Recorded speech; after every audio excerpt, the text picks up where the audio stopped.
Hello guys, welcome back. स्वागत है आप सभी का आपके अपने YouTube चैनल पर और आज के एक और इम्पोर्टेंट वीडियो में। आज के इस वीडियो में हम लोग डिस्कशन करने वाले हैं 50-30-20 के रूल के बारे में। 50-30-20 का जो रूल है ये अपने फाइनेंशियल मैनेजमेंट के लिए काफी ज्यादा हेल्पफुल होता है। अगर आप लोग अपने एक्सपेंसेस, अपने इन्वेस्टमेंट और अपनी सेविंग्स पर फोकस नहीं कर पा रहे हैं, कितना कहां पर इन्वेस्टमेंट करना है, कैसे क्या करना चाहिए, तो ये 50-30-20 का जो रूल है ये आपको बहुत ज्यादा हेल्प करने वाला है। तो चलिए आज के इस वीडियो में इसके बारे में डिटेल में समझते हैं। लेकिन आज के इस वीडियो में आगे बढ़ने से पहले अगर आप लोगों ने अभी तक इस चैनल को सब्सक्राइब नहीं किया है तो इस चैनल को सब्सक्राइब करो और इस वीडियो को अपने दोस्तों के साथ भी शेयर करो ताकि उन्हें भी फाइनेंशियल मैनेजमेंट के कुछ आइडियाज मिले। सो विदाउट एनी डिले शुरू करते हैं आज के इस वीडियो में। अगर आप लोग 50-30-20 के रूल का इस्तेमाल करते हैं एक पर्टिकुलर टाइम पीरियड तक, तब आपके फाइनेंशियल मैनेजमेंट में आपको काफी ज्यादा इफेक्टिवनेस दिखाई देगी और आप लोग अपने ड्रीम्स, आपके नीड्स और आपकी वांट्स में आपको कितना खर्चा करना है, कितनी सेविंग करनी है, ये सारी चीजें आपको पता चलेगी। तो 50-30-20 के रूल में सबसे पहली चीज आती है 50 की। अब 50-30-20 का रूल जो है वो आपकी इनकम के परसेंटेज को शो करता है। अगर आप लोग 50-30-20 को प्लस करेंगे तो इसकी वैल्यू निकल कर आएगी 100। मतलब कि आपको आपके टोटल इनकम को 3 पार्ट में डिवाइड करना है, 50%, 30% और 20%। सबसे पहले बात करते हैं 50% की कैटेगरी की। 50% कैटेगरी में यहाँ पर आपकी नीड्स आती है, आपके सारे जरूरत के एक्सपेंसेस आते हैं और जितने भी रिक्वायरमेंट के खर्चे होते हैं, जो कि एसेंशियल कैटेगरी के खर्चे होते हैं, वो सारे के सारे यहाँ पर आते हैं। लेट्स से आपको आपके घर पे ग्रोसरीज बाय करनी है, तेल, साबुन, शैम्पूज वगैरह बाय करने हैं और कुछ जरूरत की चीजें बाय करनी है, तो वहां पर आपको आपके टोटल इनकम का 50% तक का पोर्शन ही खर्च करना है। उससे ज्यादा का पोर्शन आपको यूटिलाइज नहीं करना है। इसके बाद बात करते हैं 30% कैटेगरी की। 30% कैटेगरी में आपको एक्सपेंसेस करने हैं आपकी डिजायर्स पर। लेट्स से आप कभी सोचते हैं कि मुझे ये चीज चाहिए थी, मैं इसके लिए पैसे इकट्ठे कर रहा था, पैसे मेरे पास आ चुके हैं, तो वहां पर आपको उतने का ही इन्वेस्टमेंट करना है।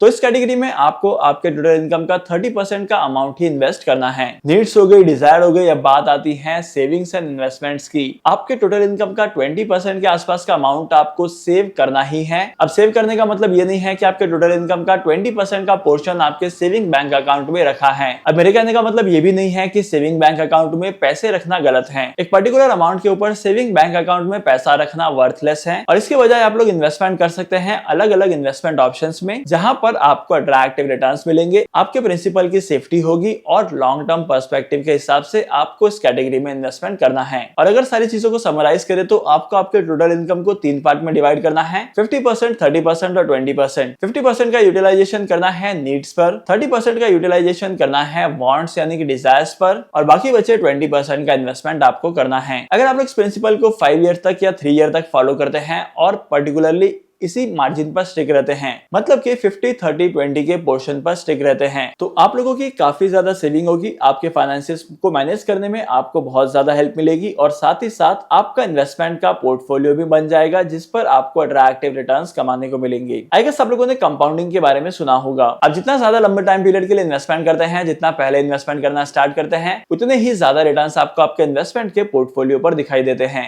लेकिन 50-30-20 के रूल को इस्तेमाल करने के टाइम पर एक बात आपको ध्यान रखनी है कि जब जब आपकी इनकम बढ़ती है तब तब इसके प्रोपोर्शन को भी चेंज करना है। अब ऐसा नहीं है कि आपको लाइफ टाइम के लिए 50-30-20 के रूल का ही इस्तेमाल करना है, लेकिन ये 50-30-20 के अलावा और कौन कौन से रूल्स हैं इसके बारे में अपकमिंग वीडियोस में डिस्कशन करूंगा। तो आई होप कि आज की इस वीडियो का कंटेंट आपको वैल्यूएबल लगा है और अगर आपको आज की इस वीडियो का कंटेंट वैल्यूएबल लगा है तो इस वीडियो को लाइक करना, शेयर करना और आपको अगली वीडियो कौन से टॉपिक पर चाहिए, let us know in the comment section.